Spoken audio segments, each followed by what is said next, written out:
Hi there, it's Kevin with Roguedeckbuilder.com here with this week's standard deck. I wouldn't really consider this a rogue deck as it is very similar to many Jund builds, but this particular deck is centered around slaughter games. The reason why that I am picking slaughter games is this past week or two I've been playing standard here and there and noticed a ton of combo decks, either it being Omni Thragfire.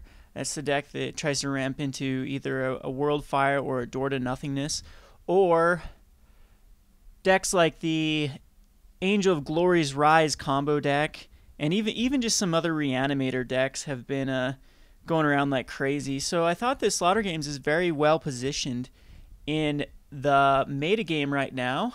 It can just take over games just by, if you just cast Slaughter Games versus the combo decks, a lot of times you just win right there. You get rid of their threat, you basically can sail towards victory. I don't like Slaughter Games unless it's in conjunction with another discard, something you can actually look at their hand. So this deck is based around a third turn Slaughter Games or a first turn discard through Appetite of Brains or Duress into a third turn Slaughter Games through Farseek. The only reason I'm including green in here is the power of Farseek, as it either ramps into a bunch of fourth turn threats, either Liliana of the Dark Realms, either Huntmaster of the Fells, or a Slaughter Games. So those are our 4 drops. We want to go 2-4 is what our curve goes at. And if we don't get that, we can still, the Key Rune helps us ramp a little bit into like a big Rakdos Return. Or we got a bunch of the Huntmasters and the Vampire Nighthawks are kind of stall cards and can get us there until we can basically control the game and win. That is what we're hoping to do anyway with this deck. This is not a deck that I have actually tested yet. This will be my first test run that I'll be recording live.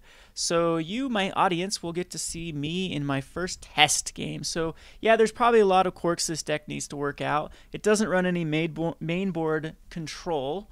All the control is in the sideboard. We got Ultimate Prices, Tragic Slip, Pillar of Flame, Abrupt Decay, and I've got 2 more Appetite for Brains against those mid-range control decks. Yeah. Only putting in 2 Thragtusk in the side. I actually don't know if I like them in this deck, as we can pretty much stabilize with the Vampire Nighthawks and Huntmasters versus the aggro builds and the Mutilates. I guess we do run, so main board control, we do have Lilianas and Mutilates, and hopefully get rid of any sort of non-creature threat with Addresses. I'm playing Underworld Connections as our card drawing engine to keep us in kind of card advantage. And once again, only the one of Rakdos Return, because since we do have so much discard in this deck, I don't want to have a Rakdos Return and only be able to hit it for 2 or 3.